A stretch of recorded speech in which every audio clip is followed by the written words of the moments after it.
Good evening. Welcome to the May 29th meeting of the Columbus Utility Commission, and now called to order. If we could have a roll call, please.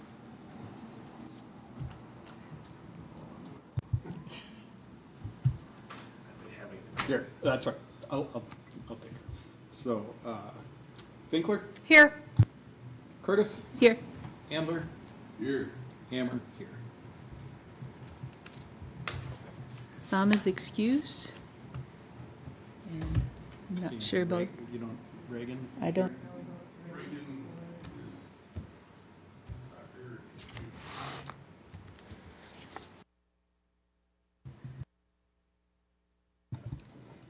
thank you. The meeting was properly noticed in the open meetings, and there's one amendment to the agenda tonight. We will not be covering the minutes from the April 18th meeting in tonight's consent agenda. That'll be moved to the next meeting.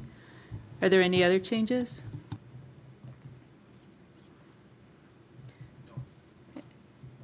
Otherwise, I'll take a motion to approve tonight's agenda. I'll move to approve tonight's agenda with the removal of the minutes under the consent agenda. I'll second. Thank you. All in favor? Aye. Thank you. Don't have any visitors present for comments, so we will move on to the consent agenda, which includes the outage report from May 17th and the financial reports. Is there any questions? If not, I'll take a motion to approve. We'll have to do a roll call. Oh, I'm sorry, So. because of finances. I'm so glad you keep me on track. I'll move to approve the consent agenda. Could I have a second? I'll second. Okay. Handler, Aye. Finkler, Aye. Curtis, Aye. Hammer, aye. Thank you. And there is no unfinished business in tonight's agenda, so we'll move on to new business. The first item being the electric utility purchase and replacement of a digger truck ahead of schedule. Jacob? First question is, did anybody have time to read through the information? Yes. Are there any questions? I'm here to answer. And I'll go first. Are the capabilities of the 2024 truck equivalent to what was being spec'd out for the 2026 truck? They are actually a higher duty truck, so it'll actually be a better spec than the truck we can actually purchase in 2026. Okay. And then, are we within our budget? if We will go be, this year? the purchase will be made next year. Okay. It'll be ordered this year. The interest will be paid in one lump sum payment in January, but the bank will finance the down payment immediately if it is approved. The order is placed and it'll be ready by December 30th, I do believe they said. So first payment will be due in January. Okay. Any other questions? Okay. Hearing none, we'll take a motion to approve. I'll move to approve the electric utility purchase and replacement of the digger truck ahead of schedule. Hammer will second. And then we'll need a roll call again. Yep.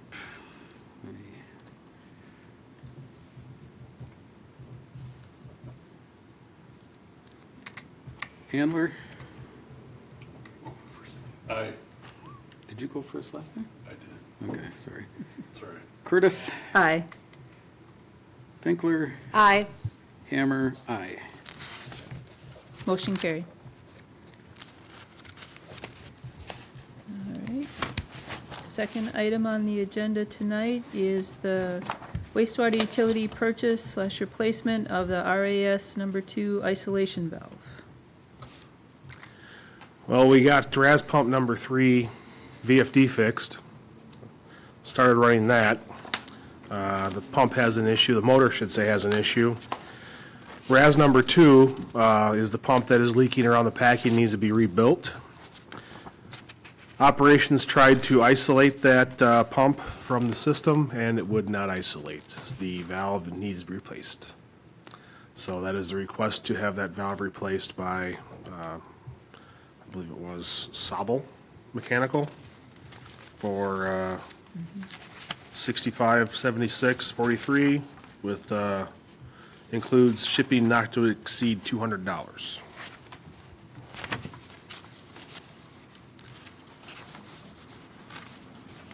It's kind of a chain of events of things that just keep failing. Are there any questions for Jacob? Nope. Okay, if not, I'll take a motion. I'll move to approve the replacement of the RAS number 2 isolation valve.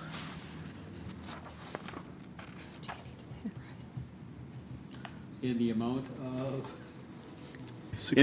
of $6,576.43, which includes the not to exceed $200 for shipping. Second. And then we'll need a roll call once again because it's Yeah. money. You're working harder at this meeting than I am.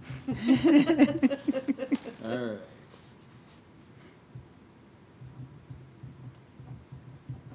Hammer, aye. Start over. Hammer, aye. Finkler. Aye.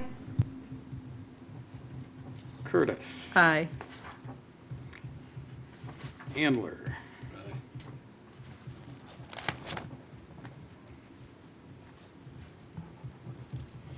And motion carries.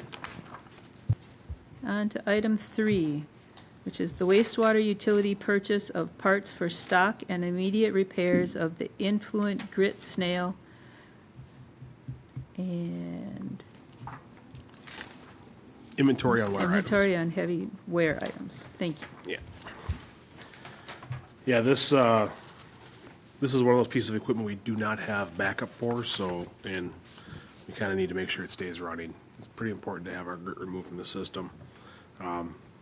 Jeremy Roll has been on top of keeping up with the preventative maintenance, and he has noticed that there are some wear items that we need to have purchased, and he was also wanting to purchase the backup belt, which is the expensive item of the list, because the lead time on a replacement belt, if that does go down, is longer than we have to spare. So the total price was $8,335.81. Is that within our maintenance budget then? Yes, it is. Okay, thank you. Any questions? Where does it actually call out the grit snail? What was that? So where does it actually call out the grit snail? In the write-up? Yeah. Or is it the? No. Or is it a bunch of parts? Anything with the GS, is that for the grit snail? Yeah. Okay. Yep. Yeah, GS grit snail tail over the belt, yeah. Yes. Well, if it's a bunch of parts is one thing, Yeah. or if Yeah. it's an assembly. Yeah. No, they're all individual parts. Okay. I'll move to approve the wastewater utility purchase of parts for stock and immediate repairs on the influent grit snail in the amount of $8,335.81. Is there a second? I'll second. Thanks, Joe. Sure. The utility has the coolest names for things. We haven't got started. Okay. And a roll call. I can tell you about the muffin monster that plugged the other day, too. Curtis. Aye. Andler. Aye. Finkler. Aye. Hammer, aye. Motion passes. Next is item number 4, City of Columbus and WPPI Focus on Energy Report for 2023. Information and discussion. This is up to you. Anna provided us the report. She is available if need be to call in. If you had any questions. Otherwise, it's just an informative report. And is this available to the public? I do believe. Okay. It's in the packet, at least. But our packets aren't published the way the city councils are. Oh, I do believe this is on the utility page. on Okay, the utilities website. Yeah, I do believe Michelle posted it there. Okay. okay, thank you. Yeah, I received it, and I just missed putting it in last month's agenda, which is why it's, been from April, so. All right, any other discussion on that item? If not, we don't need to take action there, so it's just on to the next. It's just good to see that people are taking advantage of the, in Yes. businesses, Yes. but residential also, so.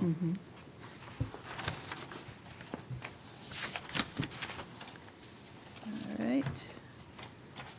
Next item is the City of Columbus PPI typical bill comparison summary. Again, it's just another report provided by WPPI and our very helpful Anna Steve. And basically breaks down how fortunate we are to be part of WPPI and shows our rates compared to the rest of the state. And again, is this published as well? on the- Should be, yes. Okay. Thank you. Any other questions on that? All right, we're zooming right along here. Okay, item number 6, WPPI member financing and special contracts with customers, information and discussion.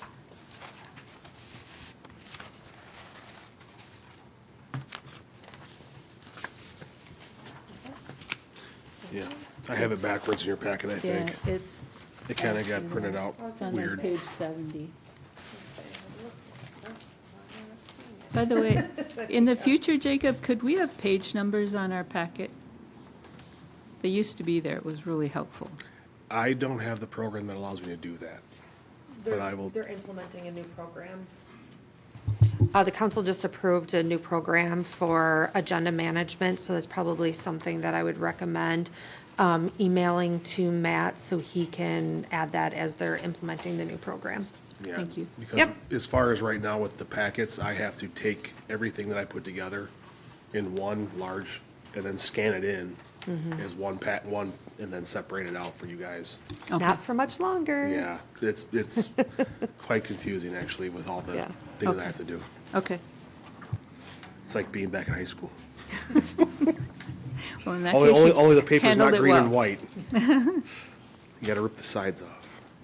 Did you guys find it yet? Yeah, which page is it? It's page 70. It's right after the Yeah, Eggers it's just, section. it's after the Eggers. It's right after Eggers.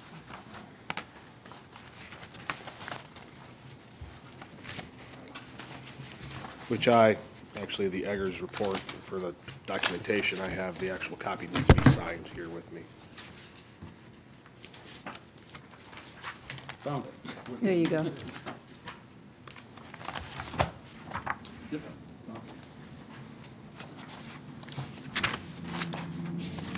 And Jacob, would you like to discuss that one?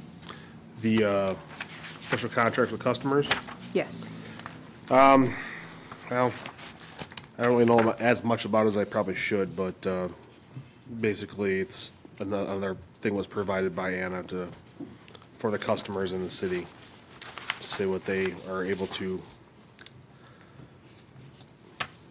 receive from WPPI and the utility.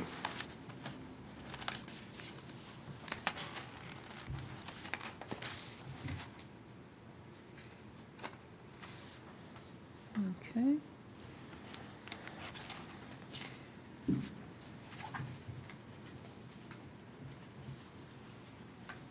Which leads into the next one with the shared savings loan.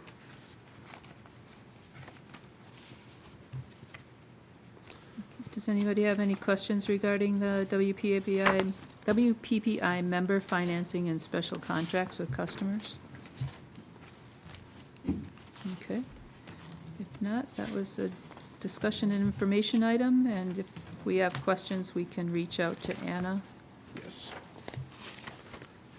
We'll move on to item 7, which is Egger Imprints LLC, WPPI Shared Savings Loan.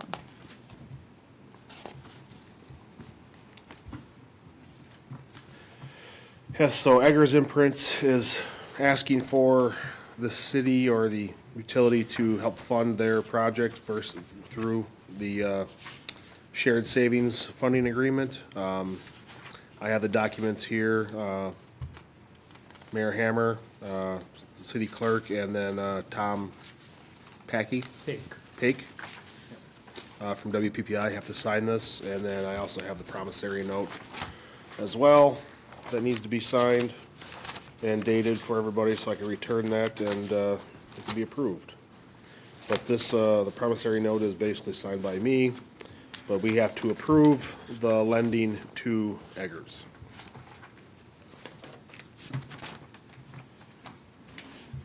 And the lending is in the amount of $33,860 for a term of 60 months at 2%, is that correct? I do believe yes. Okay. Yep. Monthly payments of $593.49. Is everybody aware where Eggers is? It's the old Century Building, next to the old Chapco Building. And that is going to be for their LED lighting upgrade project? Yes. Okay. Any questions? I actually did not know about these programs, and I think it's pretty helpful for, businesses in these communities that get this option. That's pretty nice. Yep. I mean, I know there's a lot of people in Illinois that would love to have this opportunity. Oh, and we all benefit by the shared energy or the saved Oh, yeah. energy, and so it's a good thing. Excellent organization. So I believe that because this is a funding issue, we would all need to approve that. This is Yes. correct? A roll call? Motion A motion first, Yep. yes. I'll move to approve the Eggers Imprints LLC WPPI Shared Savings Loan for the amount of $33,860 with 16 monthly installments at 2% interest. Hammer will second.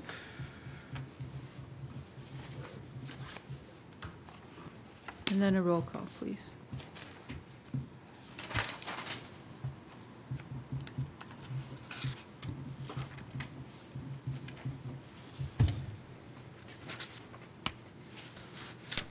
Ambler. Aye. Finkler. Aye. Curtis. Aye, Hammer, aye. thank you. Motion carries. On to the 8th item of the agenda, which is standardization of water and wastewater utility licensing. Yes.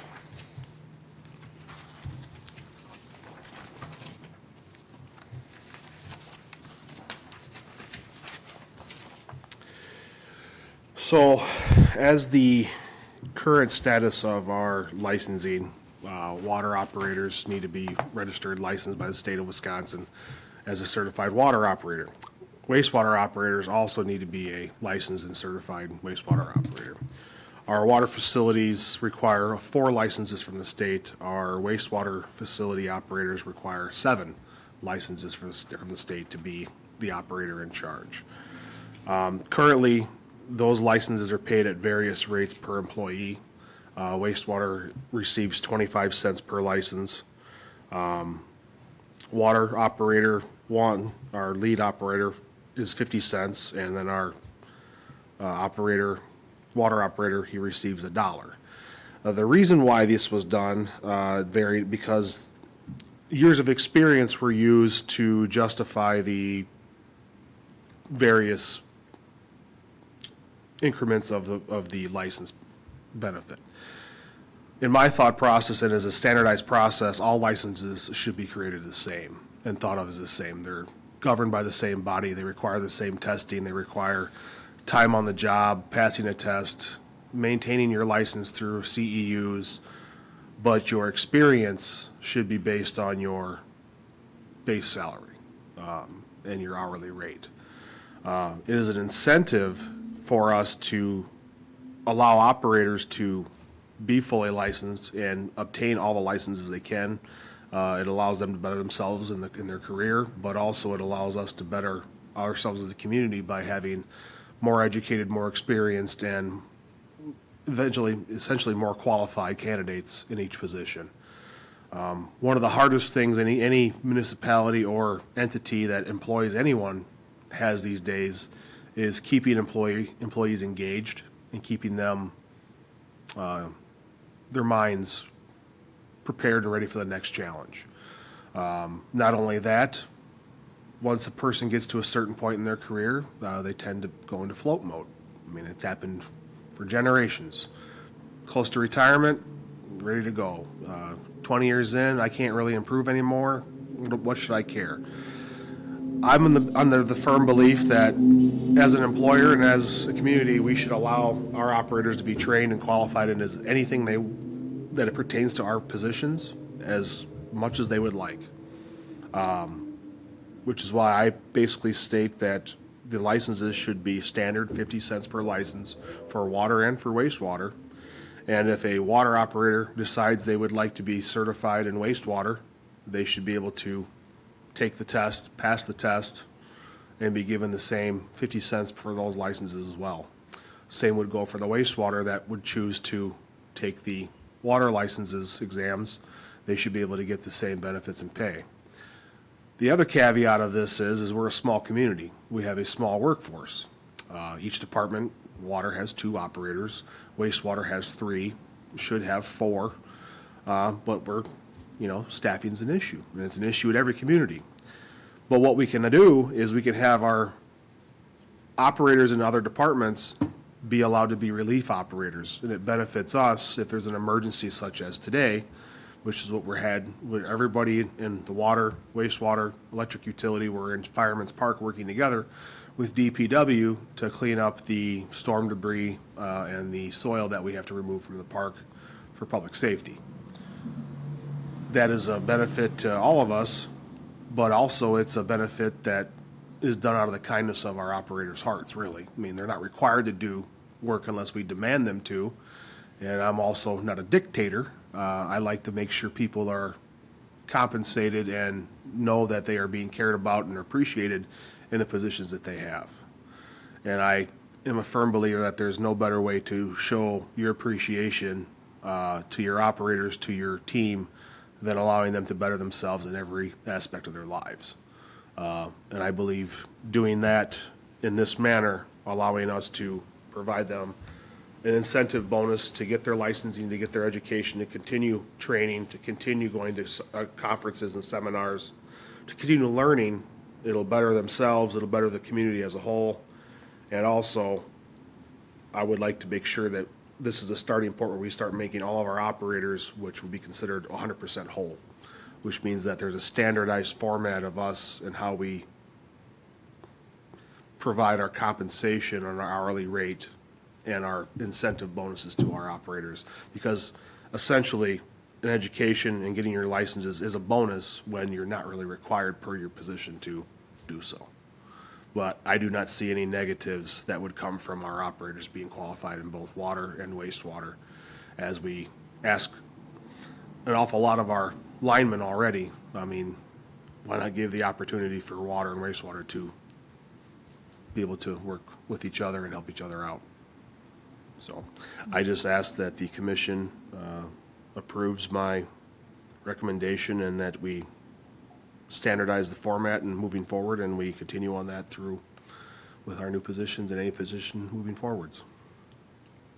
It was unclear on one item. Are you going to be asking the wastewater and water staff to cross-train or requiring them to No, cross? it'll be as needed. It will not be required. Okay, So say if there's an injury in the water department or an injury in wastewater, we have a job that requires 3 people or 2 people, and there's only 1 person available. I can ask, or we can ask the water team or the wastewater team, would you be willing to assist in this position? And that way, we wouldn't have to work shorthanded. We can actually rotate people through and actually have assistance on both departments. It's just basically it's a way for us to have security as if something were to happen to somebody and we were to lose an operator that is our fully licensed operator for the position, we don't come into a situation where now we are backs against the wall trying to find somebody ASAP, or I'm now having to work the job in the plant in charge and also do the director's position, or we're having to scramble and try to hire somebody, because as we've seen, finding people that are gonna fit all the buttons and push all the buttons we need for every position is very difficult. And it's gonna be increasingly difficult moving forward. and will we need to change our personnel handbook because of this? I do not believe so, Okay. because it will not be a requirement. It'll just be basically a mutual agreement that we would just have the operators assist in emergency situations. But the stipends for each level of their education, is It's, that in the they would get handbook? the extra 50 cents per license that they pass and have in good standing with the state of Wisconsin. I'm just asking that be documented. Yes, somewhere. we Okay. will document that, yes. Okay, There will be documentation, and we will be going forwards, we will be having a standardized format in how we go through with wages and whatnot. And this is the start of what we would like to do. thank you. Yeah. And Molly? My only question is what if somebody says no to helping? They have all the certifications and they say no to assisting. That's their free will. Okay. I'm new to the utility stuff, but I guess that's my only concern is, shouldn't there be an expectation of cross-training if we're willing to pay additional dollars per hour for certifications in a position that isn't your current job? There will be cross-training, but it will not be full cross-training. You will not be fully trained in that position. Say I were to be called in to assist Jake Tanner in the water plant in the event of a failure, and he needs a second person there, and everybody is unavailable, or they're having problems at their own home. I would come in, I wouldn't know what to do. Right. So what would be the important thing for Jake to train me, to cross-train me on? Well, if I'm having you sit at the computer or having you in the MCC room resetting equipment, this is what I need you to do. Same as any other operator that would be cross-trained. That would be their important part of that role. In emergency situations, sometimes you just need a second person to come in and be able to help you. It's a safety issue. I mean, you'd hate to have someone running back and forth trying to reset a pump, then going back down and seeing if it's running and going back and forth, or God forbid it's airbound and you need somebody to assist you with that. It could be a dangerous situation, and if you don't have enough people available, it puts us in a bind. So, no real position are you ever required or forced to work overtime. Right. That's just not in the labor law anymore. Right. So essentially, it's a benefit for them and it's a benefit for us. And it is a way for us to make sure that we are offering something that most communities will look at as it's a passive thing or a requirement. But here, it's a benefit to you to stay here and become part of our community, become part of our workforce, because we're allowing you to do this. We want you to do this, but we're not going to force you to do it. People generally do not like to be forced to do anything. But if they have the free will to do something, that's their choice. And I think that, as we move forward, and I think it'd be a benefit for us to do this because it'll give incentive for who we have to stay. And when we're in the job market and the market to look for new employees, they're going to see, well, why would I want to go to Columbus when this is the starting rate, when I can go here and make this rate? Well, you're not going to get any extra incentives for your licensing and your education. For example, when I worked as a union operator for Veolia, I was only given $200 a year to be fully licensed in 7 different subclasses for our treatment plants. That was negotiated by the union. That's all we were allowed. And if I wanted to go get CEUs, I had to take vacation to be off a schedule to go to classes and take tests. So, yeah, I might have made $35, $40 an hour, but I also didn't have to take vacation if I come here to do better myself. So, it's a way for people to make the choice, and it's not something that's forced upon them. Any other questions? My question is, the 25 cent to $1 range, is that here or industry-wide? That is currently what we have here. So, So all of our operators, wastewater are all given 25 cents, and our 2 water operators are paid at different rates for the same licensing. okay. So you, just to standardize it at 50? So I want to standardize the rate for your licensing, and the operator that is at $1 for each license, we will adjust his wage to be, so he does not see a cut in pay. So it'll be made 100% whole. So, and that is, the goal is to make all operators 100% whole, standardized across the board. So nobody gets a decrease in pay. Correct. Okay. I'll ask the $1,000,000 question. How does this affect the budget? Well, it's going to affect the budget by increasing wages a little bit. But if you look at the budget right now, and your operators' rates, most of your operators already make over the range of your base pay. You have a minimum and mean and a max. Most of your linemen, your operators, top to bottom, make over that rate already.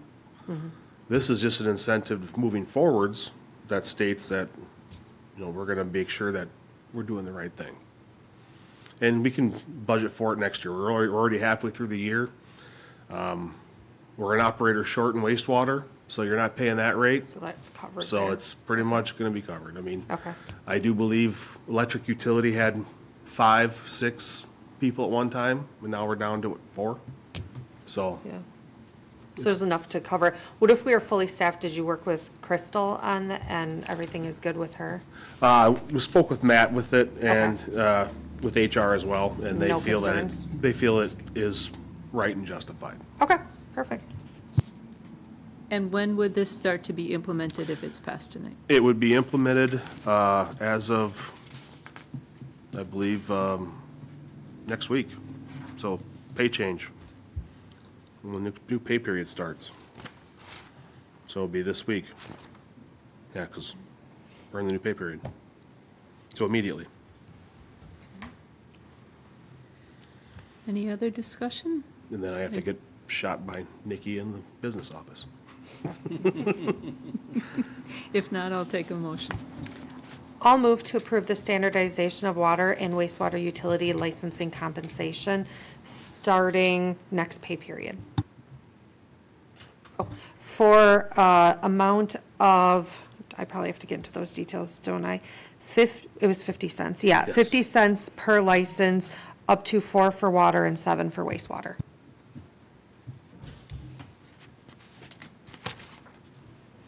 I'll second.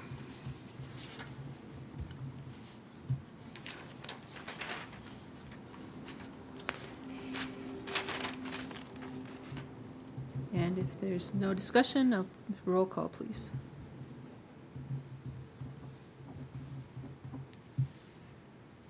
Finkler, Aye. Curtis. Aye. Hammer, aye. Handler, Aye.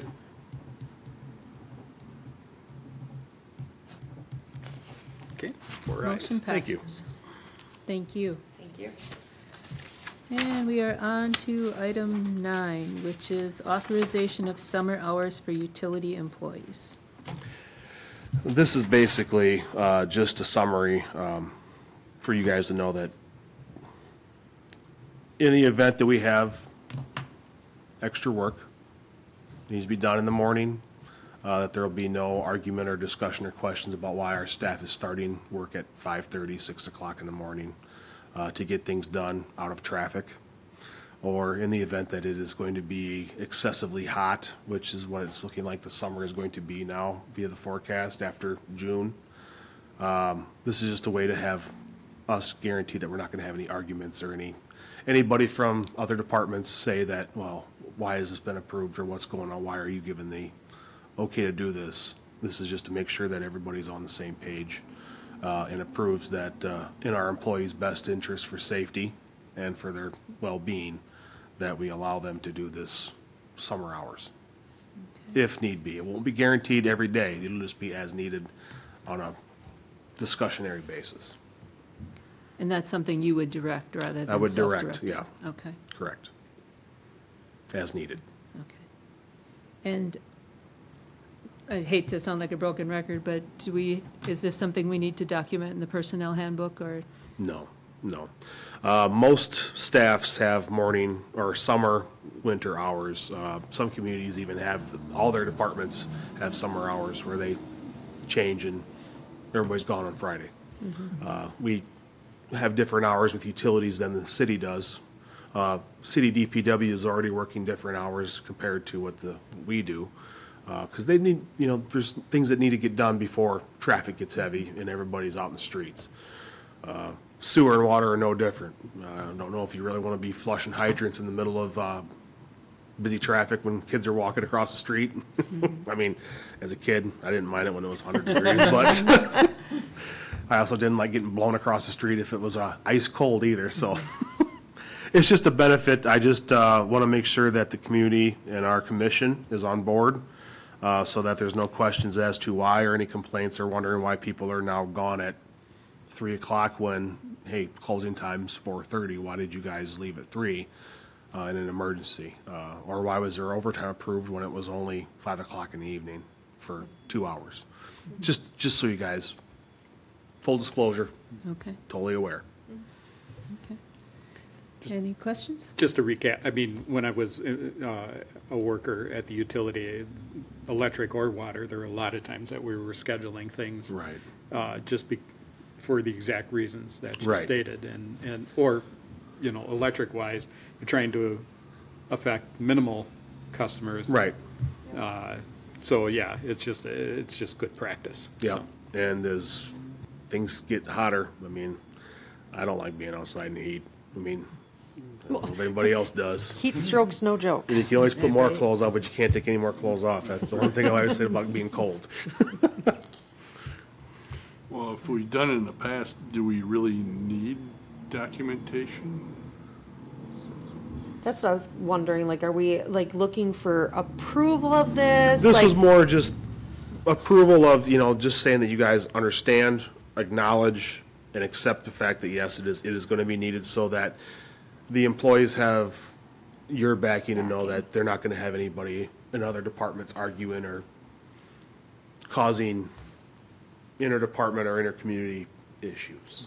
It's just to make sure everybody's we're on the same page, that our governing body is also behind and agrees with the fact that this should be done.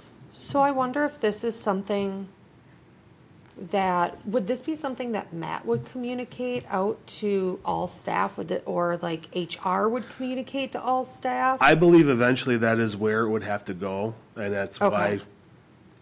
combining the utilities from wastewater with water and light, and the encompassing of the utilities in with the city departments, I think that is where we will have to go via next month's meeting with the city council and our commission and our sit-down sessions and I believe that's where we have to go, and I believe that is the consensus that I have had from Matt in discussions, that we need to have everybody on the same page.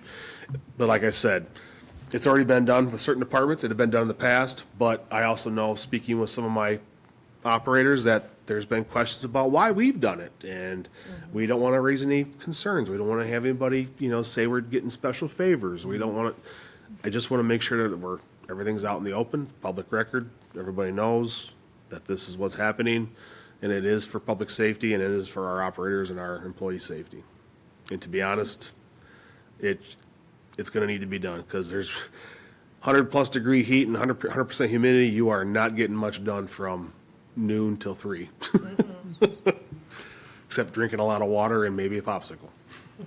My addition to that, then, does it really need to be summer hours? I mean, because technically, if you're a utility, you're gonna be doing work when you need to do work year-round. Yeah, it's just your normal business hours, your normal scheduled hours. I mean, if there's emergencies, you gotta deal with it. And the guys are gonna deal with it, and they're gonna work hopefully smartly to keep themselves hydrated from getting heat stroke and whatnot. Just like when you're working plowing snow, like, you can only plow for so long before everything looks like snow. And then everybody's mailbox takes the brunt. So would it be accurate to say then you're looking for authorization of flexibility in hours for utility? Correct. Rather correct. than summer hours? Yeah, it's just, summer hours are what they have traditionally been called, so that's why I stated as summer hours.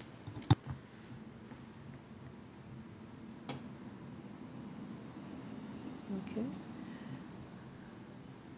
So do we want to do a vote on this? Are we looking for a motion, or are you just Let's looking do to? it to formalize it. Okay. Yeah, formalize it. That way, when it does go to the administrator for putting Yeah. into the handbook, it is approved by the commission already. Okay. All right, I will move to approve the authorization of flexible hours for utility employees as reviewed and approved by the utility director. I will, State that again. Oh, geez. Well, I got, I don't know, it's like, Because I will you move didn't, the to. word needed wasn't in there, so as, Okay, I will, I move to approve the authorization of flexible hours for utility employees as approved by the utility, as reviewed and approved by the utility director, As needed. as needed. I will second.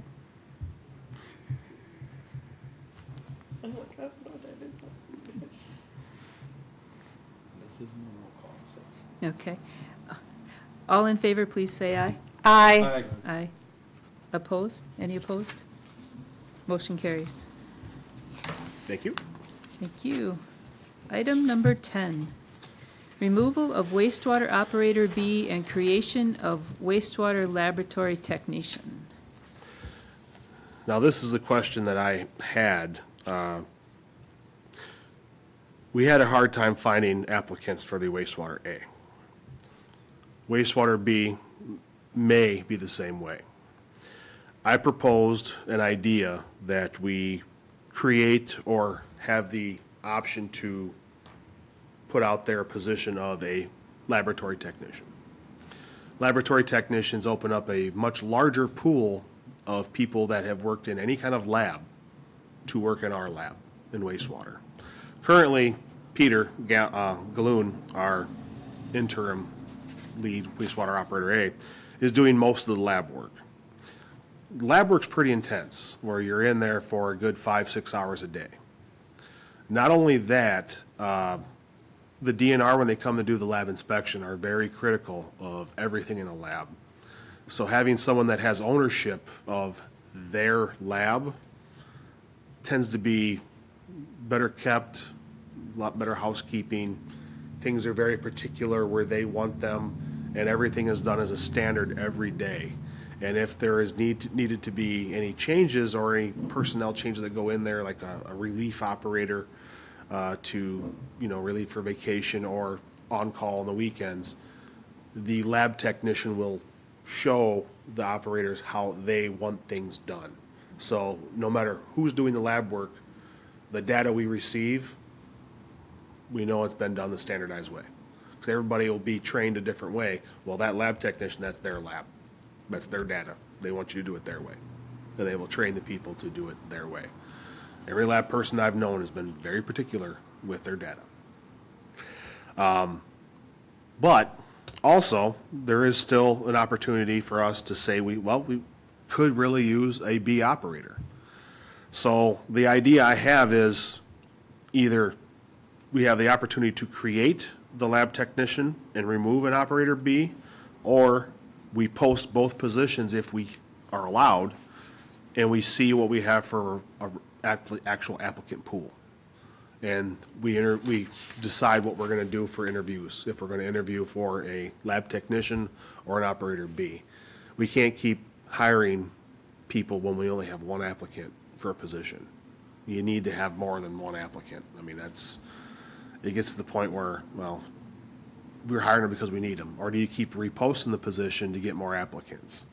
I do believe there was a minimum standard for most positions that at, you know, other places I've worked where you had to have a minimum of at least 5 applicants to go through a process to weed out, you know, those that are graded.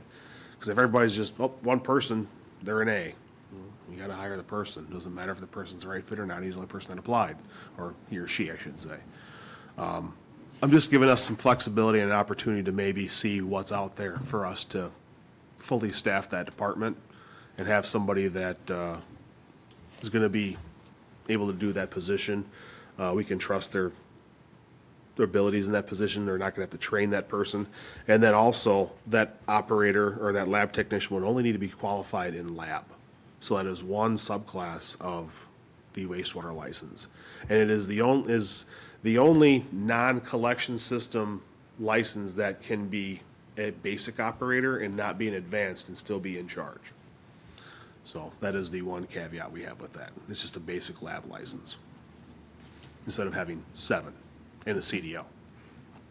But they would have the opportunity, based on our earlier discussion, Yes, to take the correct. additional. Okay. Correct. But not required to.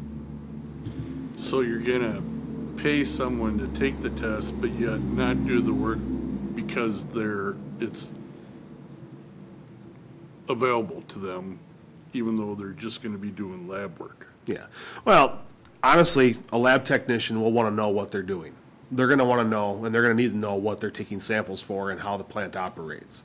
If I'm taking samples of my mixed liquors, which are my bacteria that are active in the plant, if I'm a lab technician and all I know is my lab, I just take the samples and I'm just doing samples, I give you a number. I see numbers on my data sheets every day and they're dropping or they're increasing. I don't know how that correlates to anything. So if I ask a question to my operators, well, what's going on here? I have no clue what I'm looking at. And they don't make anybody aware of it because of, you know, say we're busy or we've been rain every day and operators are unplugging bar screens, or they're out in the field unplugging sewers because of leaves and debris. Your lab technician still needs to know what's going on in the plant. I mean, they're not gonna be oblivious to it. So having them licensed is a benefit because ideally, we would like to have them in the rotation of being on call for a weekend to do the lab work, grab the samples and make sure the plant's okay. It takes the rotation out for being three guys rotating, it gives a fourth person. And, you know, if also they need help, they can also call the lab technician to come in and help out with any problems if the other two gentlemen aren't available. But like I said, it's an option. I threw it out to Matt and Stephanie in HR, and she says, well, let's see, provide a job description. I provided a job description of a sampled lab technician for undisclosed city in Wisconsin. And it's a pretty detailed position, but, you know, that's what they do. And doesn't mean I don't feel that if we had the opportunity to hire an operator B, it would benefit us to hire an operator B.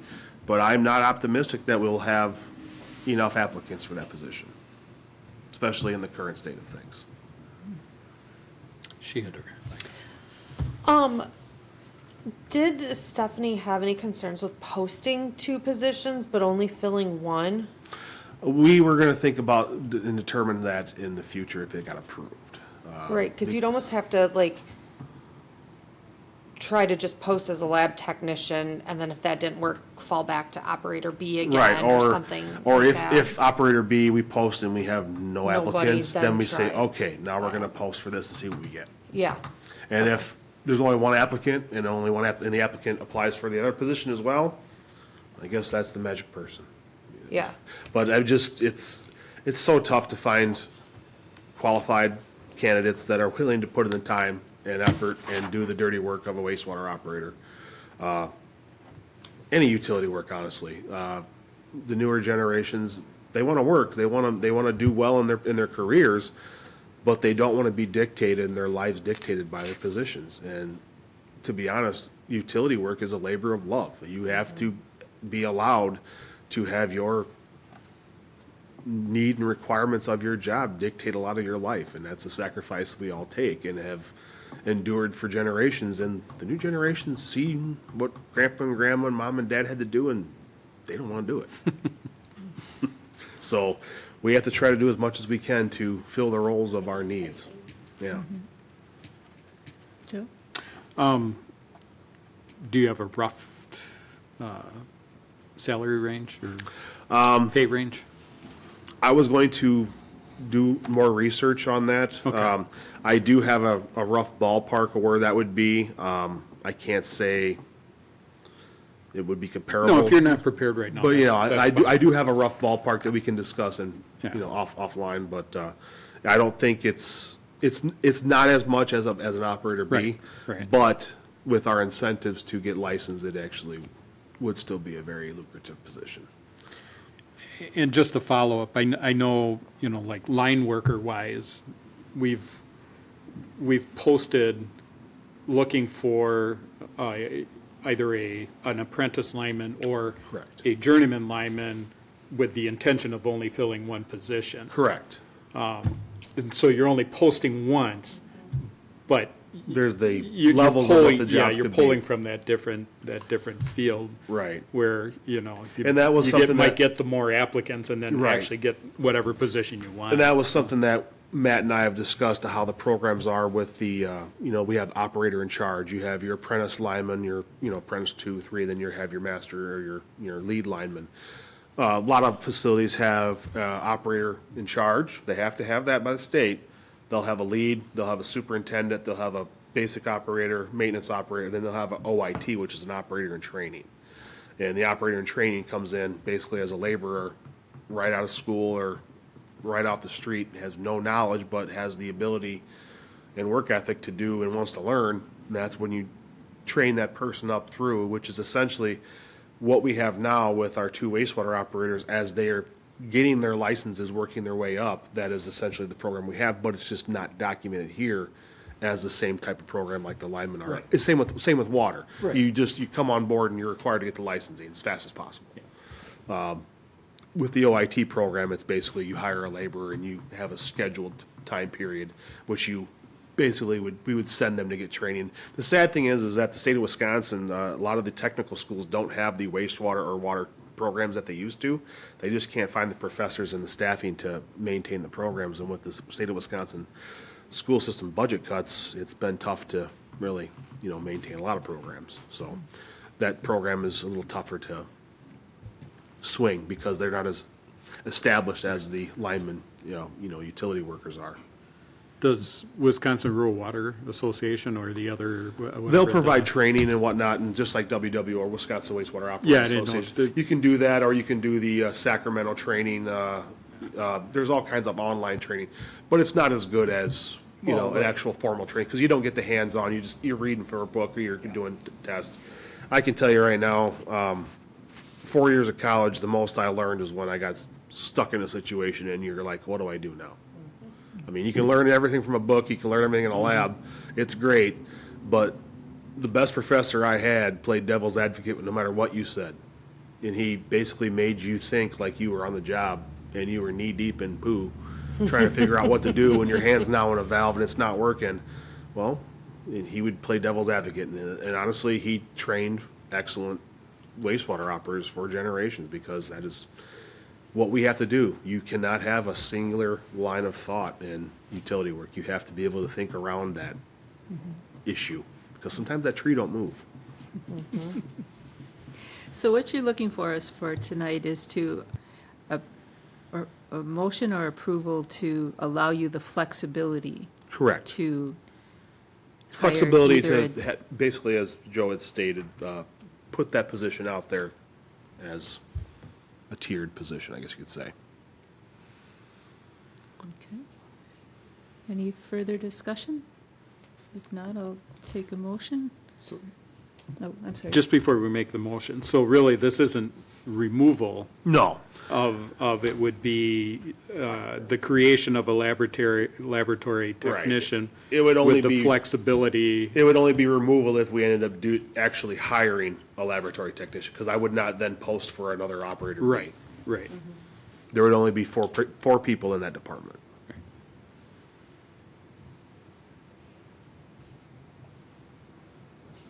I guess I could have worded that differently in the title. I try to keep it as short as possible.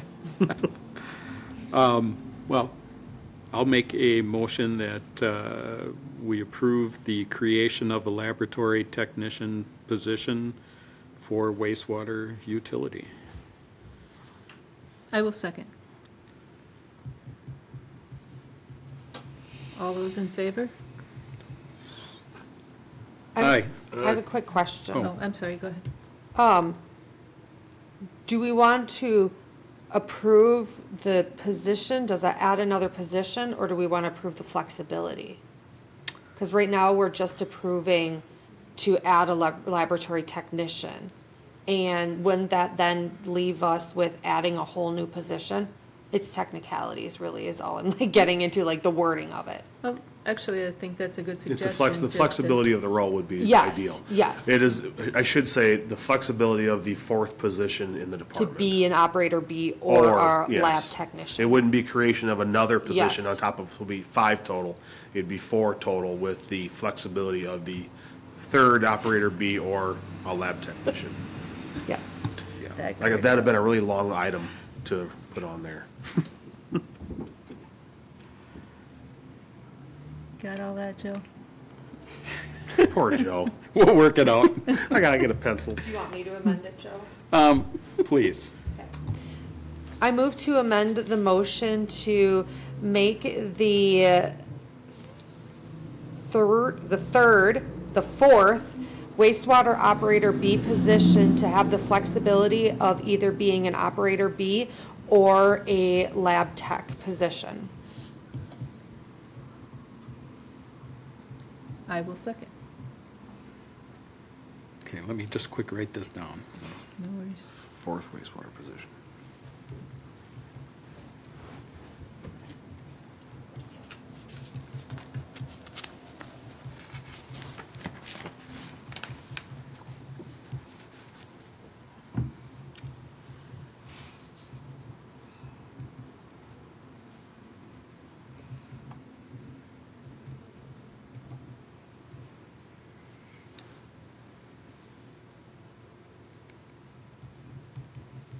Okay.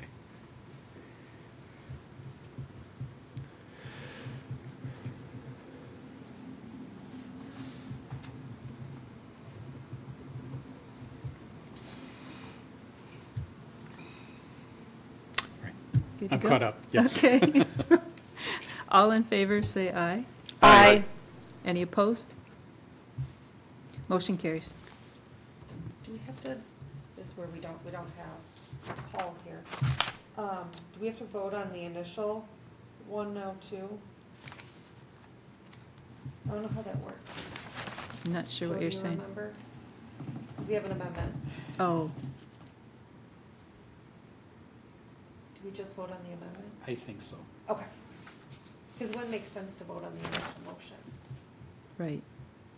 Yeah, because we amended it, so. right? Because I So think it- you vote on if there's multiple amendments. Okay, I think we're good. Sorry.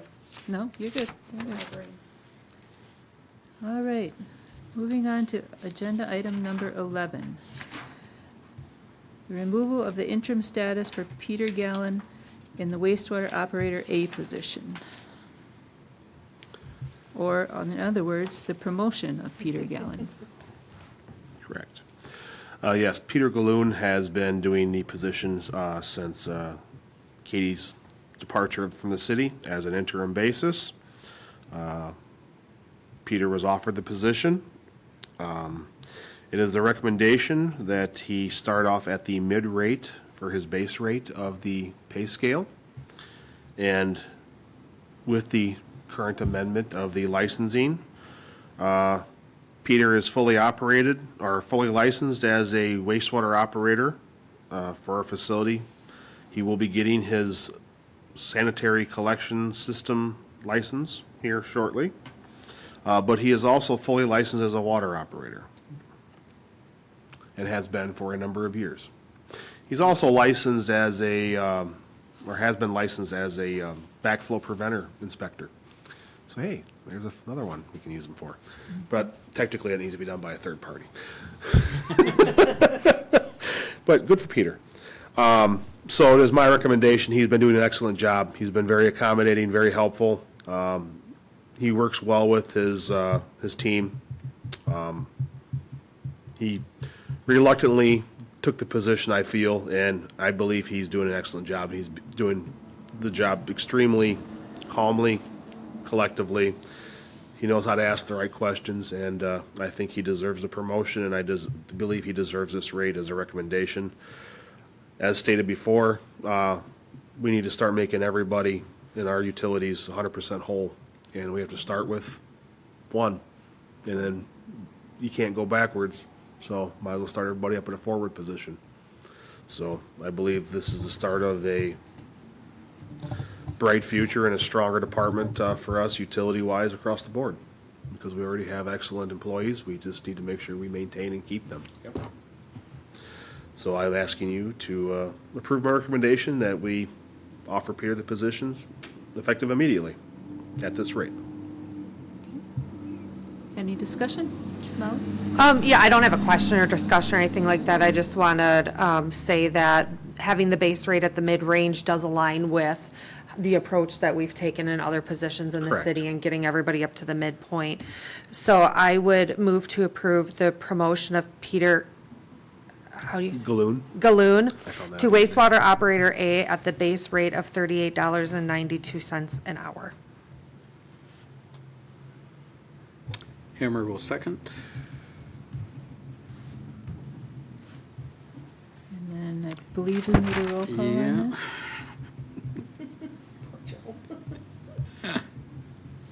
You get a raise after this. Yeah, oh, wow. I'll buy him a beer. Yeah, they're actually open.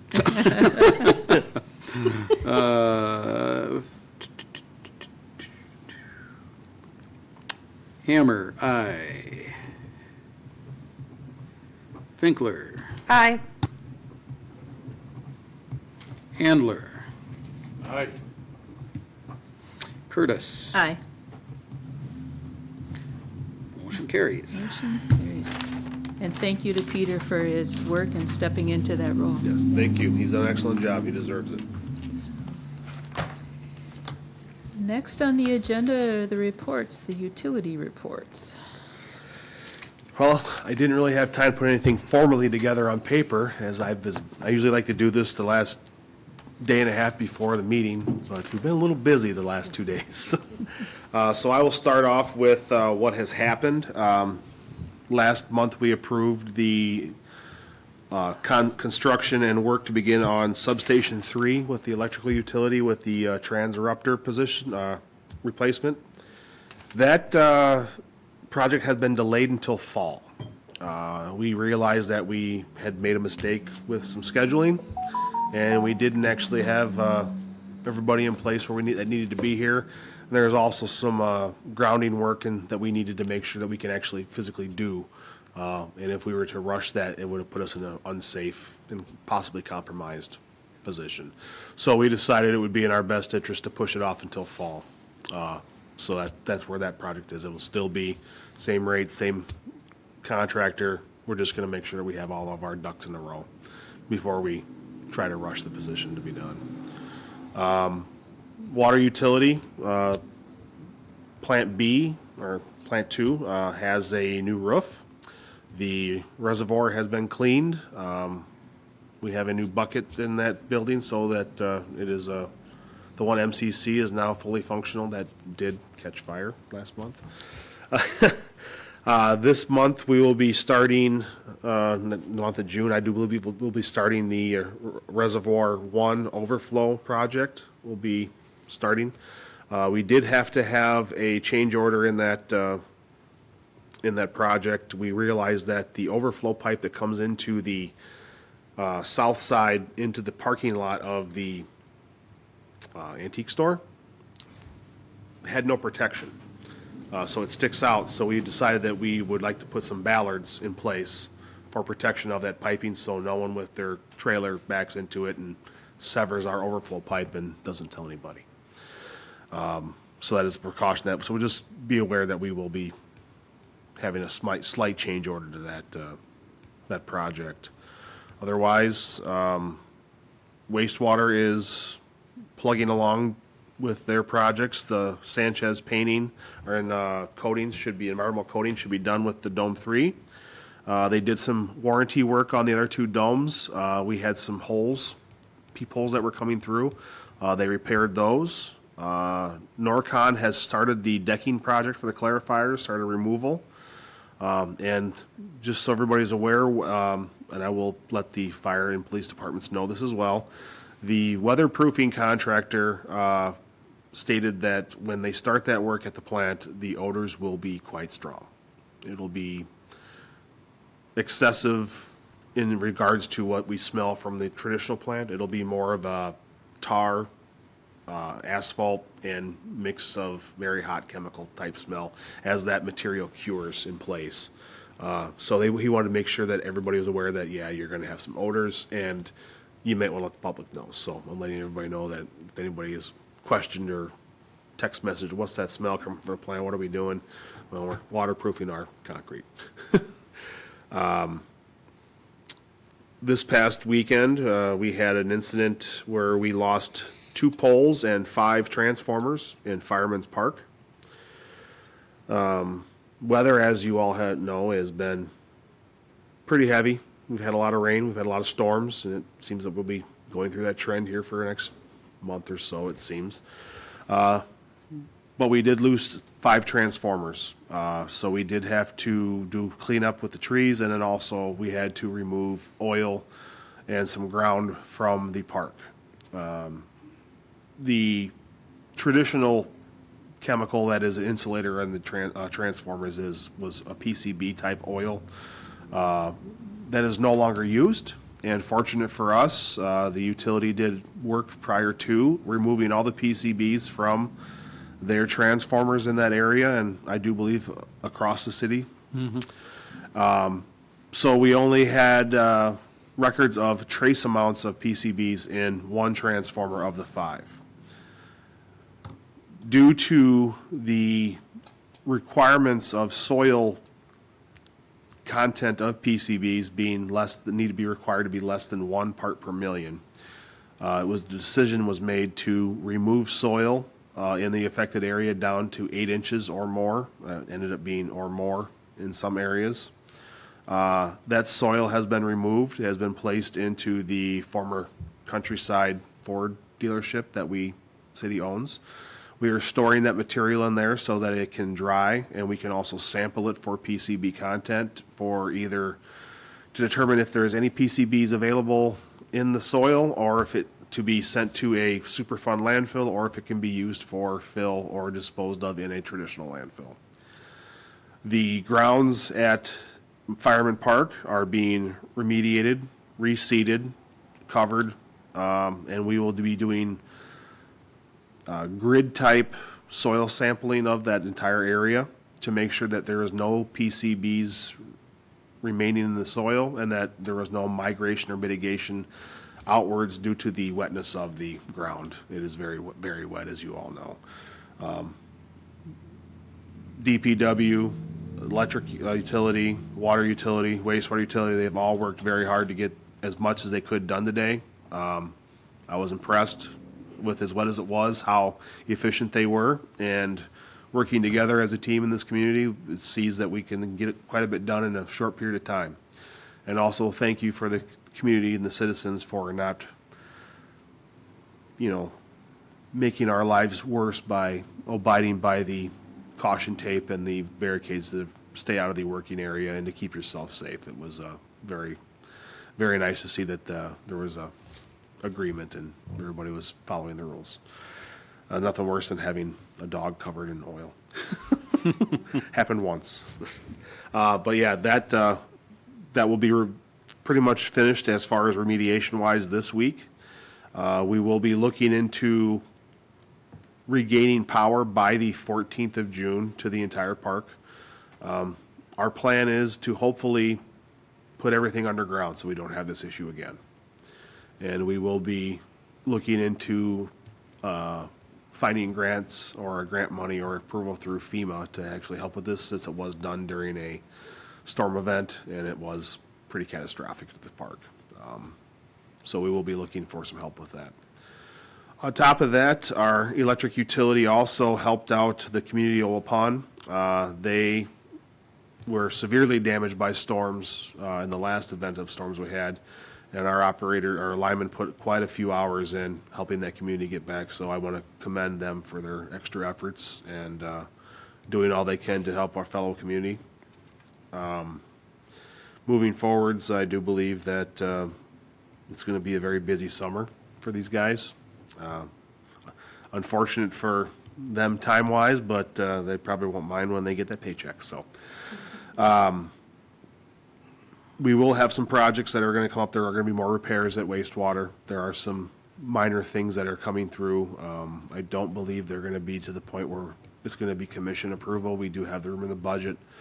But just so you know, with the next commission meeting, we'll be doing the tours. So I will be having an employee-led tour at the water plants as well as the wastewater plant. And you can come down and visit the utility building and see all the storage we have, and most likely we'll probably not be able to get to all the substations, but we can, stop at the substation that is at the plant 1, so substation 1, 2, and then also substation 3. We can see that out there, so you'll be able to talk to everybody and get to see what we do and how we do it. Also, the biosolids testing we've been doing with the study is still doing very, very well, and we're still seeing extremely high cake solids, which are allowing us to stack cake higher. We're averaging on the test side 25 days of actual operation before we have to dewater with the belt filter press, and that used to be 14 days. As we have seen, if we're able to do both sides and actually spread out the process so both sides are doing the study, I believe we will see a larger increase in the amount of time we can store, because we just flat out run out of volume with that, with the settling and the decanting of the solids. But the testing is going very, very well, and I do believe by the middle of July we will see that we have a process that we can run with, and we don't need to purchase a dryer. We will have to purchase some extra equipment and some, of that project. We will most likely do the dewatering portion, which will be the screw press and the remediation and changing over of the pumps and the piping and the chemical feed system, which is going to be needed. That our belt filter press is quite outdated. But it'll put us in a position where we will be able to increase our solids production for higher cake solids and require less space, and we can store for much longer and not really need to apply twice a year. We might be able to make it once a year. So it's good news. Very impressive test so far. Otherwise, I just want to say thank you to everybody for being so patient with the meetings that we had to reschedule. And also thank all the employees for all the hard work they've been doing with all the troubling and trying weather we've had recently. It's been much appreciated. Thank you. Thank you. Yeah. Thank you.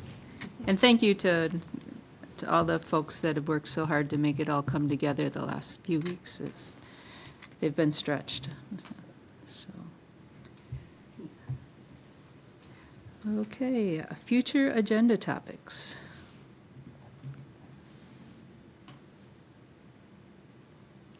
Anything folks want to see? I currently have nothing right now, other than make note that we will be doing the facility tours, the commission council workshops at the June 20th scheduled commission meeting. So it'll be a longer evening, starting earlier in the afternoon.